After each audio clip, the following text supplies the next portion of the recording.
Welcome back to another episode of Caps Off by the Game Day, Felipe. Well, bro, hold up. You started with the whole different accent and it went southern out of nowhere, brother. Brother, I don't know what I'm doing. It's 4 o'clock. I am tired today on this Week 7 Recaps episode of Fantasy. You sound like a commercial, man. Hey, I am tired too, but we got business to take care of. We do have business to take care of. But hey, real quick, shout out our lucky winner of the jersey giveaway. A lot of people obviously commented on our TikToks and shit, our videos, and gave us a rating on Spotify and Apple. Well, shout out to Salquist13. I don't know if that's how you pronounce it. Salquist? Salquist. Salquist with the I. Quist. Salquist. Salquist13. Shout out, man. Yeah, you got a nice little TikTok, bro. We're gonna give you a jersey. So shout out to everybody who commented and gave us stars and stuff like that on our podcast. And if you want to ship us some actual physical stars, that'd be lit too. You seen that SpongeBob episode where they have like the gold stars and shit? No? Condo, you know what I'm talking about? Producer Condo, you know what I'm talking about? Condo's waving. Producer Condo knows what I'm talking about. Shout out all the fans who watch SpongeBob. Well, hey, what are we doing? I don't know what the fuck is happening. It's fantasy football Week 7 recaps episode. A lot of shit happened. Before we jump into fantasy, how did your fantasy team do this week? Because I'm going to interrupt and answer my own question. Oh, fuck. You just wanted to hear it back. How did your fantasy team do? Bijan. Well, I'm going to interrupt and go through. All right, Bijan fucked me.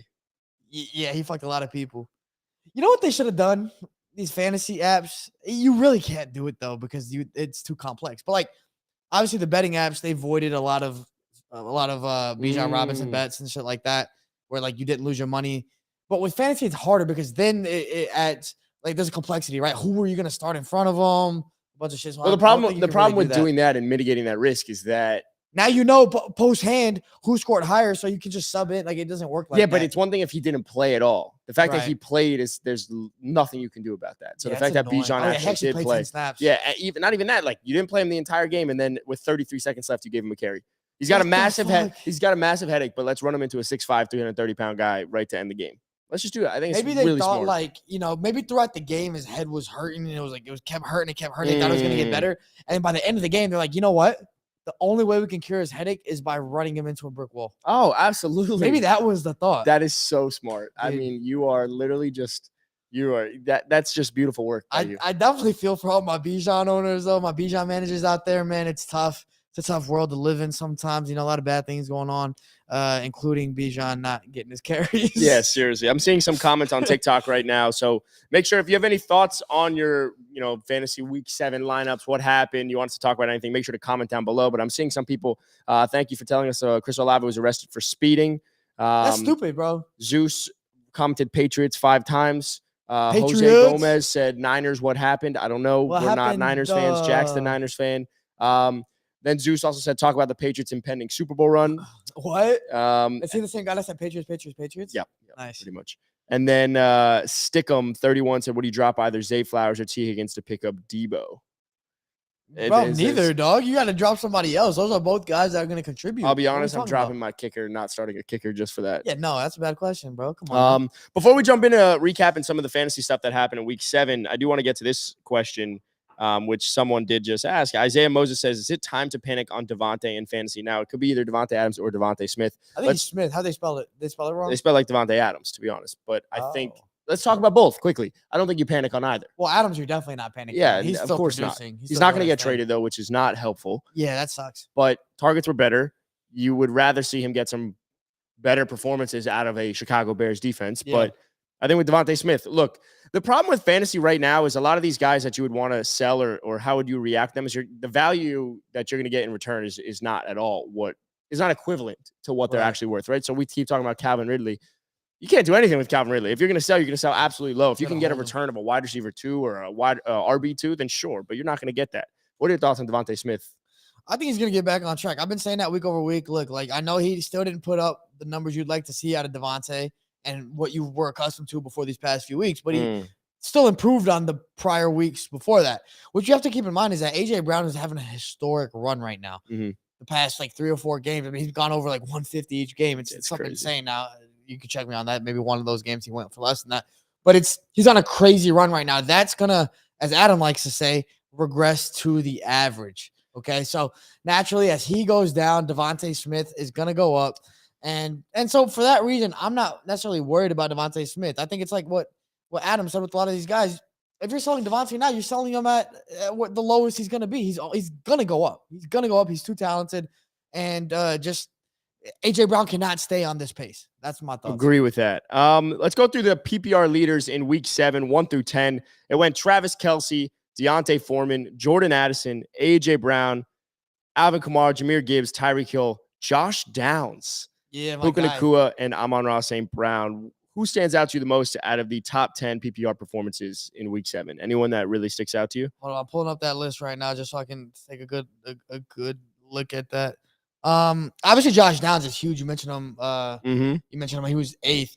I think. Well, look, I got again to my horn yesterday, to my horn again today. I talked about Josh Downs like week 2. I'm like, yo, this was at a time where he was on nobody's radar yet, right? Facts. And it's just like with Minshew, now Richardson's out for the year. With Minshew, he produces. Minshew's a guy who can get the ball to his receivers in tight spaces, in tight windows, and he was able to get a Josh Downs. So I think out of these guys, that obviously is the biggest surprise. The one I'm probably happiest to see, though, in this top 10, like I don't give a fuck about seeing Deontay Foreman up here because he's probably not going to do it again. I know don't exactly think so. who you're going to say. Some of these guys.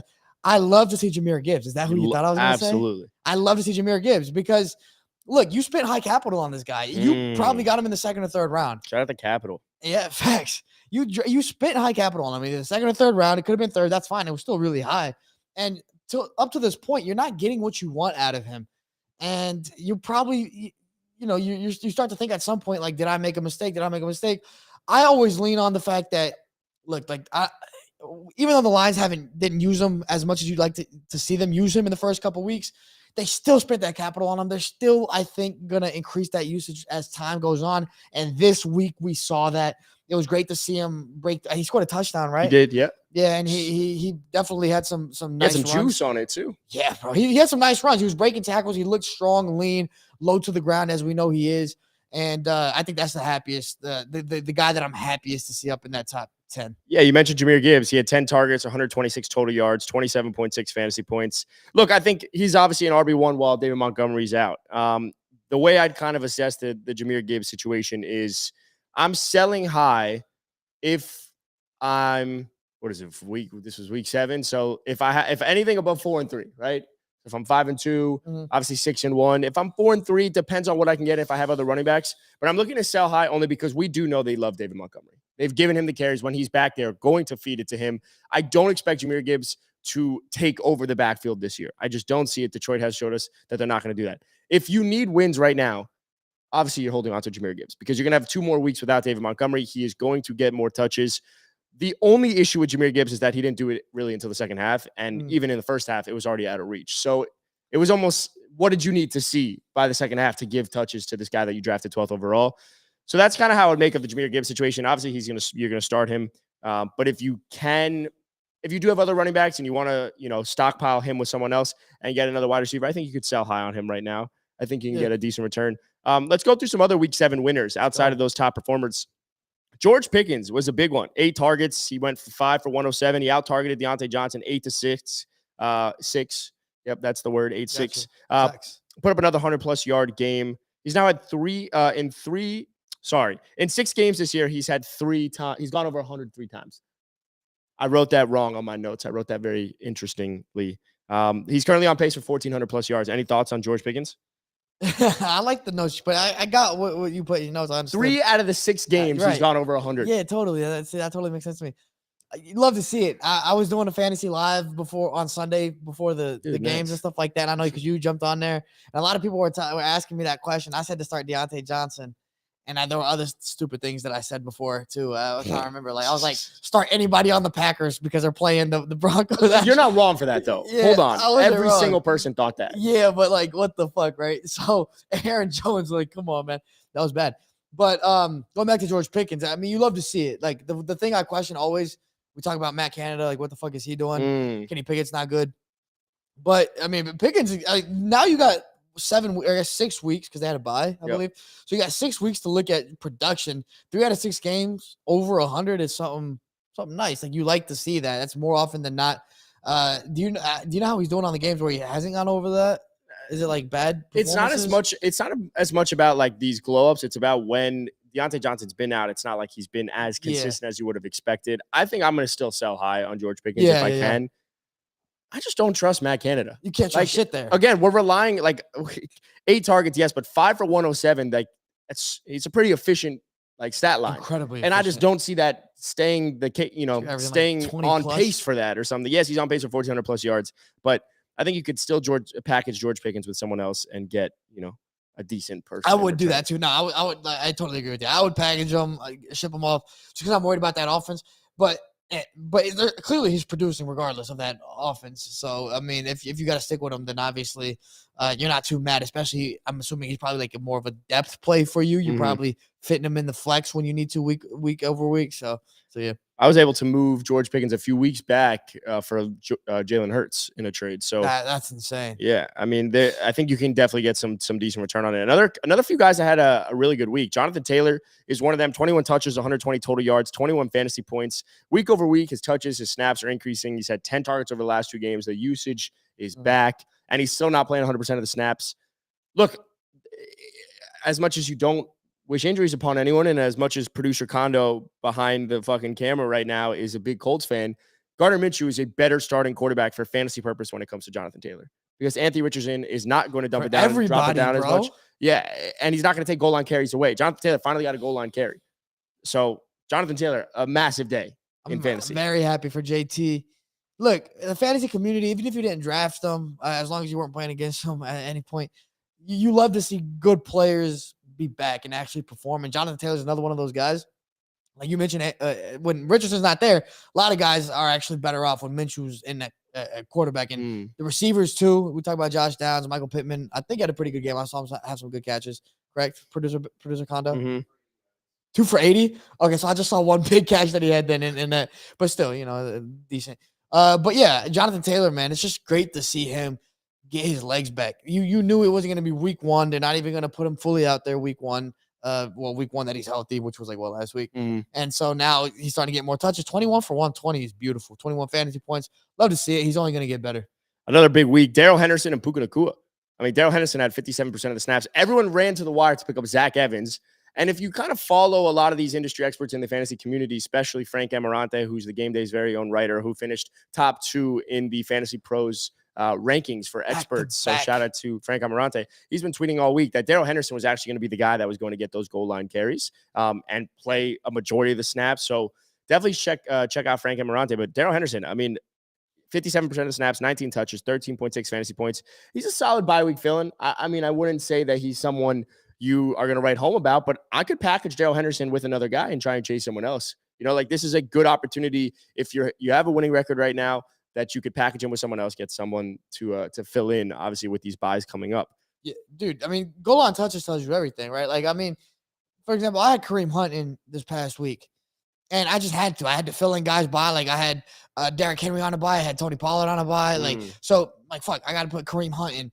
And because of 2 goal line touchdowns, he got me 15, 16 points. Like, that's all you need. Yep. And so with somebody like Henderson or anybody like that who you just need to fill in a week because you got injuries or because you got guys on bye, that's what you like to see. You really like to see the 2 main things, right? Which is goal line touches or red zone touches in general, and also receptions. And Henderson's getting you those goal line touches, so that's great to see. It's crazy. I also mentioned Puka Nacua. I mean, look, if you've been listening to this podcast for a couple of weeks now, we've been saying that actually Cooper Kupp coming back is beneficial for Puka Nacua because everyone's eyes is going straight to Puka Nacua without Cooper Kupp. Now Cooper Kupp comes back. He's able to do his thing. In weeks 5 through 7 together with both of them on the field, they have the same amount of targets. Cooper Kupp has 28. Puka Nacua has 28. Their stat lines, Cooper Kupp is 17 for 295 and a touchdown. Puka Nacua is 19 for 251 and a touchdown. So he has 2 more receptions, 40 less yards, and both have a touchdown. PPR fantasy points between weeks 5 through 7 when Cooper Kupp and Puka Nacua are together. Cooper Kupp has 52.5. Puka Nacua has 50.1. I mean, they've been the exact same. Yeah, in every aspect. Look, we talked about, if you listen to this podcast, bro, we've been giving you all the great info. You know what I'm saying? Shout out Josh Downs. Shout out Rashee Rice. I saw someone else wrote in the TikTok comments that they picked up Rashee Rice a while back and he won him this week. Let's go, man. So yeah, start paying attention, bro. One One last guy I want to talk about is Devonte Williams. He played 52% of the snaps, 18 touches, 96 total yards, 12.6 fantasy points. Look, I think the main takeaway from this is he took back the RB1 role, right? Like they're starting to get him going a little bit. It took him some time to get back. He hasn't looked healthy really up until this past week. So just the way the running back market looks, I'm not going to sit here and say buy low on Javonte in the sense of him returning, this massive investment back. Used to be, But what we've been saying, we said it, I think even last week, was that Dameon Pierce and Javonte Williams are two guys where their value is like at an RB3 level right now. And at least they're going to return on an RB2 level, even if it's low end RB2. Oh, yeah. Just because of the way the market is. They're too talented. Yeah, a guy like him is, last time we'd seen him fully healthy, he was a dog. Like when you talked about like guys before they got hurt, Breece Hall was the same thing. And Javonte Williams was one of those guys where if he had never gotten hurt, he'd be a top 3 fucking running back right now. Yep. Even if it's just fantasy wise. I'm in the dynasty circles and the dynasty community and stuff like that. And he was one of those top guys. I mean, the injury can do a lot to a guy in terms of bringing him down, bringing his stock down. But great to see him get more carries. 52% of snaps is good. You assume that's going to go up. The Broncos just got a big win. We like to see players get more involved and perform well when they're winning. It means they're probably going to get more of that. And so, the RB1, let's see that keep going, man. Javonte, if you can buy him low right now, then shit, I would look at it. I agree with that. I want to move into talking about a wide receiver that's on the rise right now. I want to see if you can guess this player. I'm going to name a bunch of stats. Yeah. Okay, so I want you to guess this fantasy player. I'm going to name a couple contextual stats, and you just tell me who you think it is. See me for Hoko. Jake Bobo. It probably is Jake Bobo. Guess this fantasy player, Felipe. This player is currently a top 10 wide receiver since week 5. Okay. Any thoughts? Already? Shit, like one thing. Just saying. Okay. Since week 5? Okay. Hold on. I'll give you one more. This player has had more fantasy points than Puka Nacua. Since week 5. Oh, dude, it's just hard in a fucking vacuum like that, bro. Who's been like fucking hooping? DJ Moore. Not DJ Moore. Fuck. Do I get more hints? Yeah. I accidentally hit delete on my hints. Like, all right, keep going, bro. Keep throwing your guesses out. I hit the delete button. So now I'm pulling it back up. Right. I'll give you a little bit more context. Over the last 2 weeks, he's currently the wide receiver 6 in fantasy. Don't say anything over there, Kondo. All right? Christian Kirk. It is not Christian Kirk. I'll give you one last hint. Jordan Addison. It is not Jordan Addison. He had a big game. You want one last hint or one more?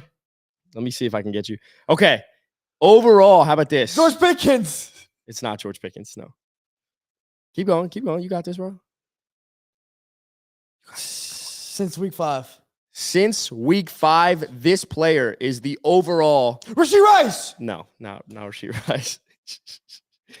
This player is the overall. It's hard to say. Like, how would you describe like player 25? Overall, he's number 25 in scoring in fantasy since week 5. That includes quarterbacks. Overall, 25 in scoring since week 5. PPR. It's not Jalen Waddle. You ready for this? No. I'm almost there. I'm almost there. I'll give you one last hint. Oh, you have more? I'll give you one last hint. I'm just pulling up new stats to try and. He was the wide receiver 4 this week in PPR. Come on, bro. Can you give me a division? What's the opposite of up? Down. Josh Downs! Let's go.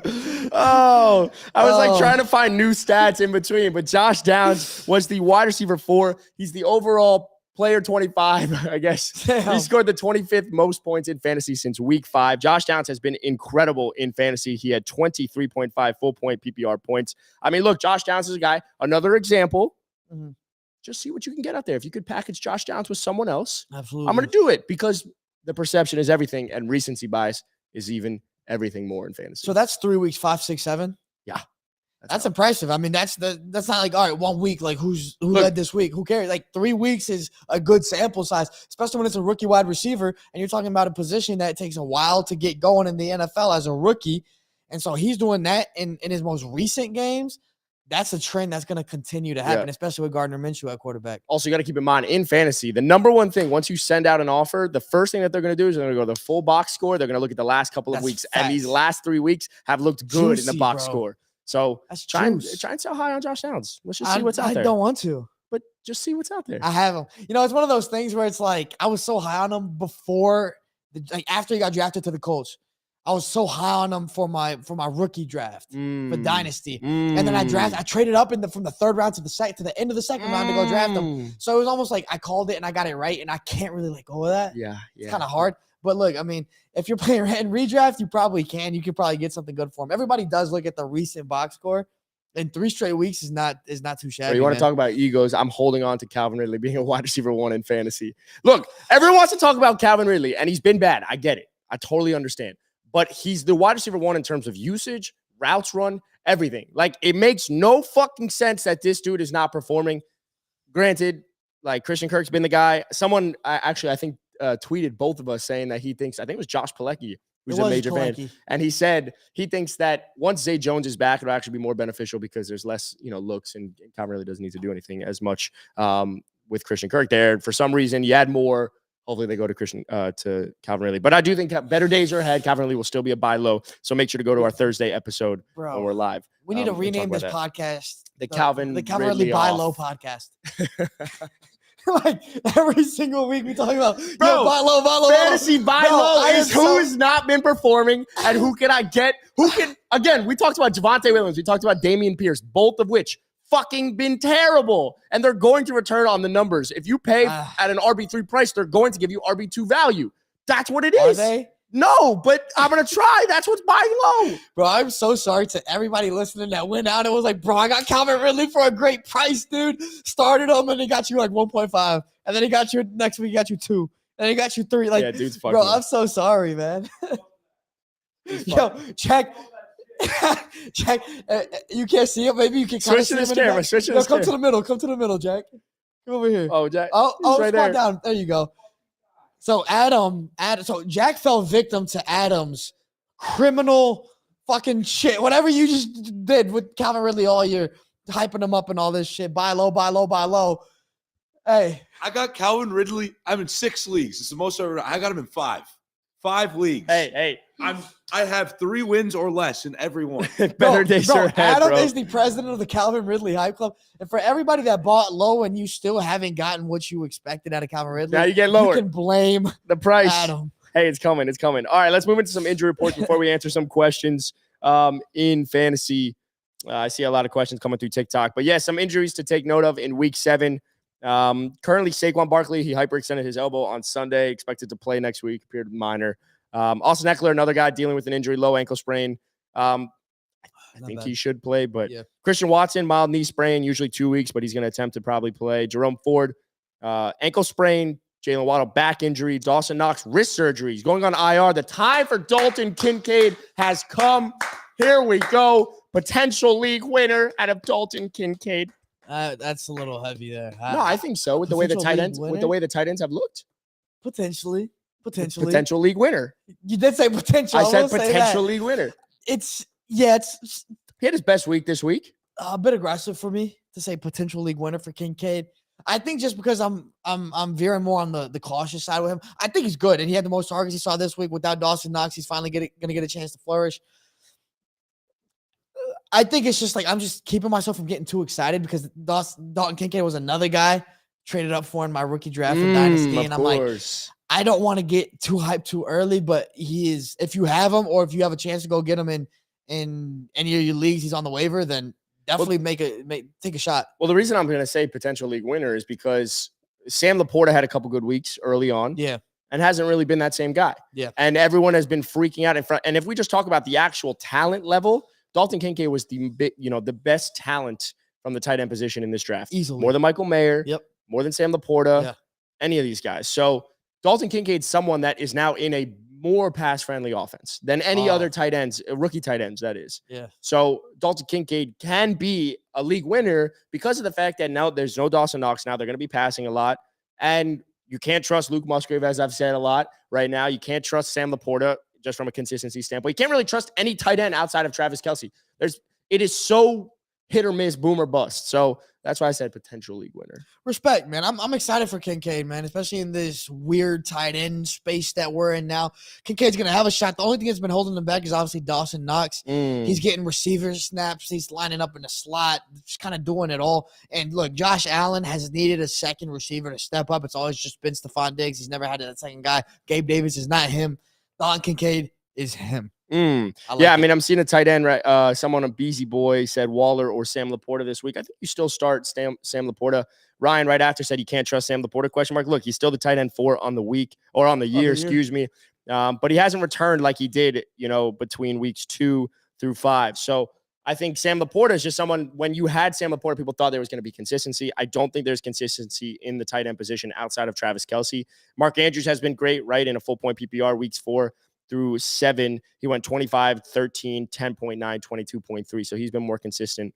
But right now, unless you have Travis Kelce, I guess, and TJ, here's what I'd say. The top 4 tight ends, Travis Kelce, TJ Hockenson, Mark Andrews.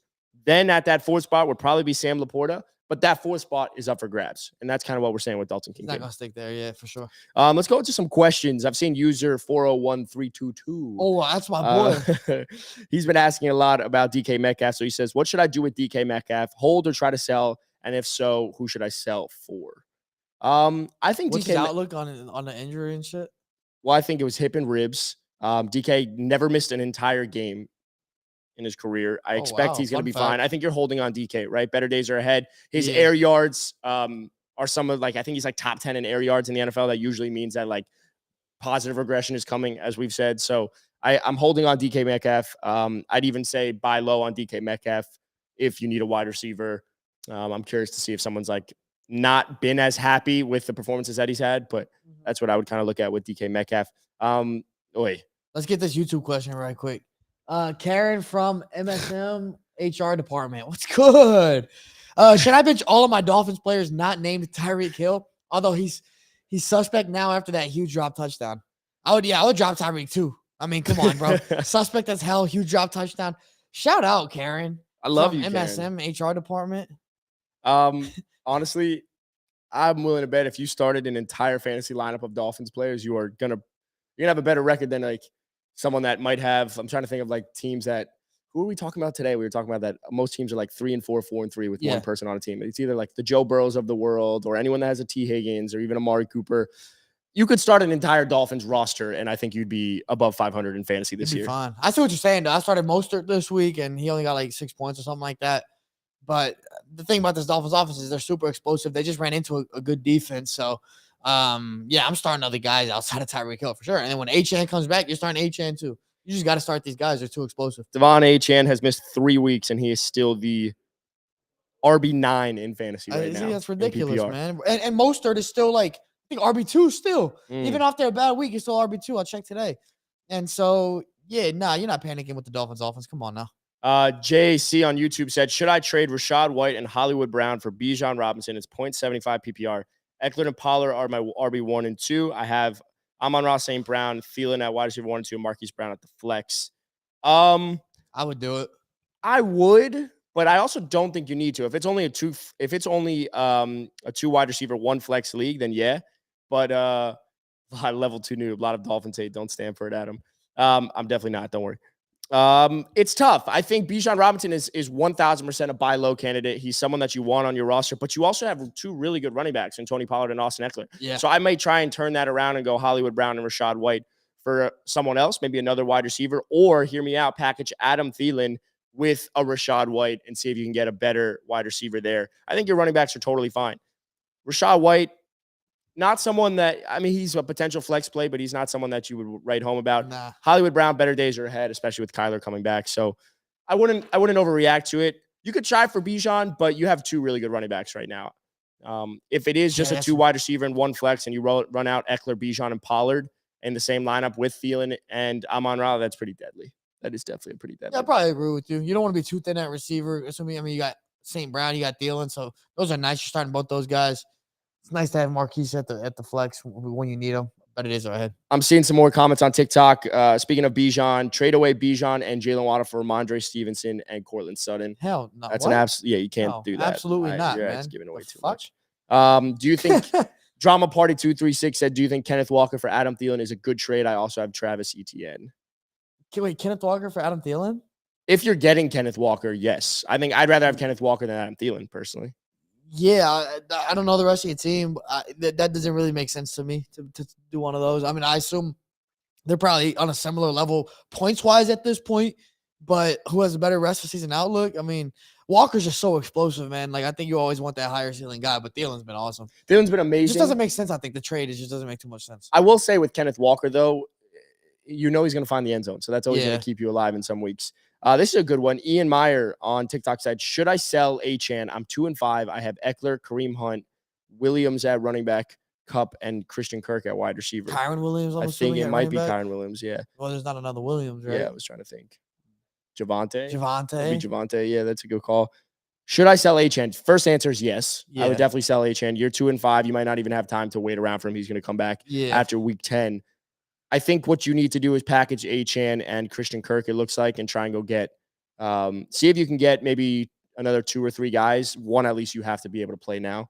So I think that's your first move is definitely to sell Achane, or you could even sell Kyron. If it is Kyron Williams is the guy you probably sell. But you got to look at the teams that are 6-1, 5-2, even 4-3, guys that can really wait. If you try and trade with someone that has no use for them, I don't think it's going to work out. Thanks.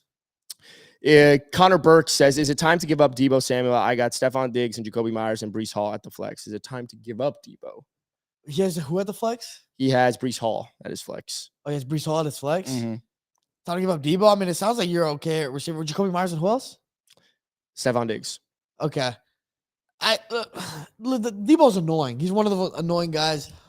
That 49ers offense is actually annoying. Outside of Christian McCaffrey, they're all kind of annoying, but Deebo probably even more so. Yeah, if other people are valuing him more than what he is, then I'm trying to get something back. Maybe something more reliable on a week-to-week basis, especially like where do you want to fill your running back, your receiver room? I would look for more stability there, even if it isn't as big a name as Deebo, but they're bringing you similar productivity levels, but it's more even on a week-to-week basis. That's a good point. Isaiah Moses said, do I keep Jalen Waddle or get Jahmyr Gibbs and George Pickens? Oh, I would go for Jahmyr Gibbs and George Pickens. I think so too. There's more upside there at play. Yeah. Even if, look, George Pickens and Jalen Waddle have been fairly similar as of late. I think Jalen Waddle will have positive regression. There are better days ahead, especially for that entire offense.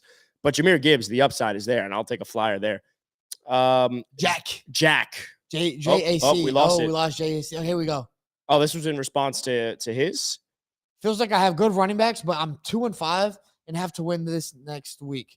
I also have Goddard and Laporta. Yeah, you got to get rid of one of those guys. Should I try to deal Goddard now, wait until after this bye, or hold?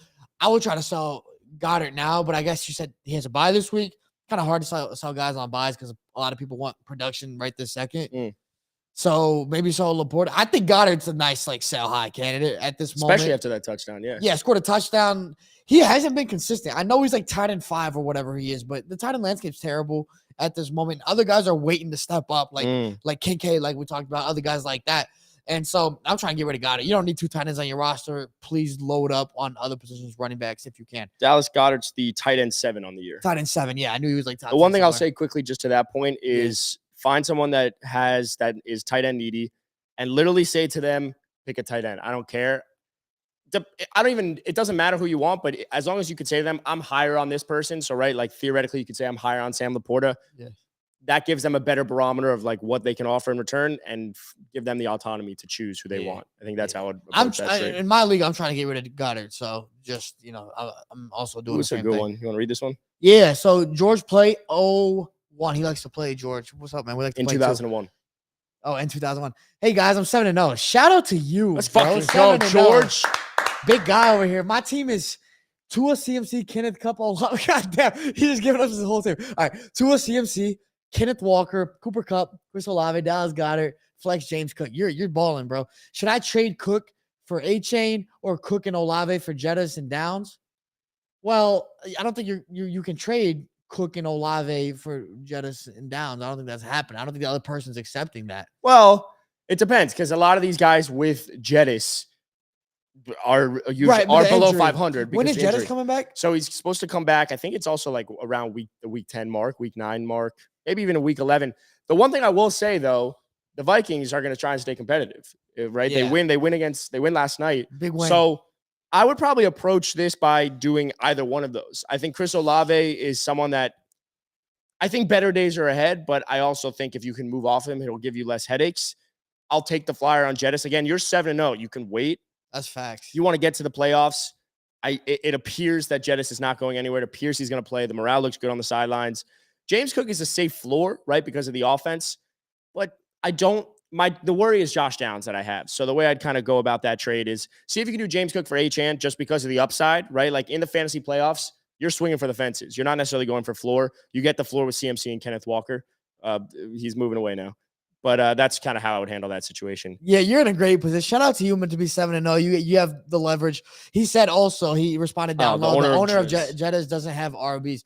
Look, man, I would go for either of them. I like the Jettas one. Stack up. Downs is going to be good for the rest of the season as well.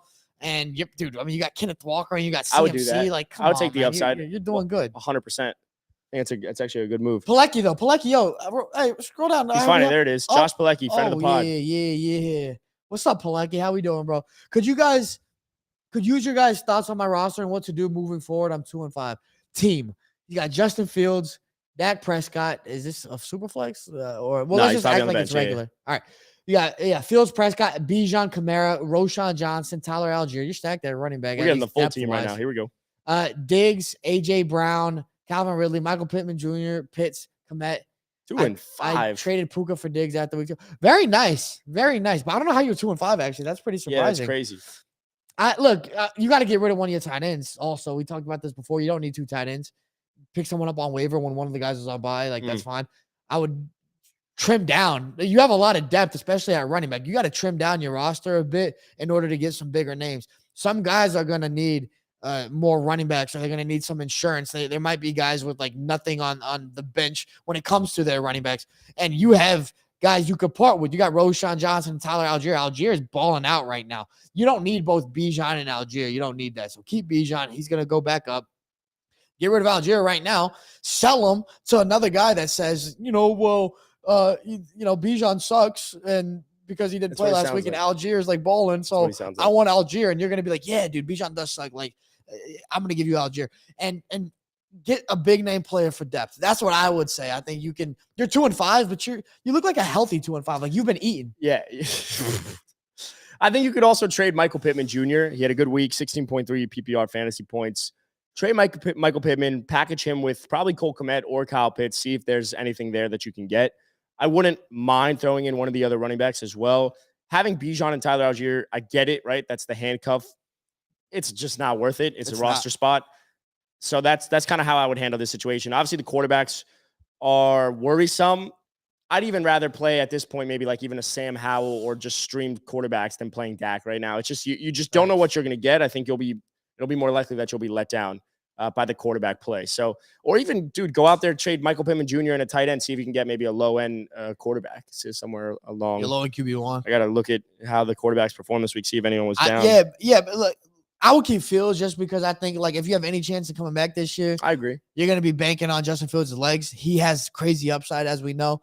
But, yeah, you got to move on from Dak just because, like, it's not about Dak himself. It's about that offense that has been bad. Pollard has been bad. CD hasn't been near his ceiling. So you don't need Dak at quarterback. We're going to begin wrapping this up. So as a reminder, tomorrow's episode that will come out, it'll be our cafeteria episode. We also had NFL insider Ari Meirov. If you're big on Twitter, he goes under the name My Sports Update. So obviously the trade deadline is coming up on Tuesday, a week from today. Yeah. So he broke down all the biggest names, Saquon, Devontae Adams, Derrick Henry, what to expect from them. So make sure to check out the episode that comes out tomorrow on our YouTube channel. If you're on TikTok, go to our YouTube channel, hit that subscribe button. Helps us out tremendously. If you're already on YouTube, hopefully you are already subscribed. If you did subscribe, go check out the audio. Go leave us a rating. It'll be super helpful. Share with your friends.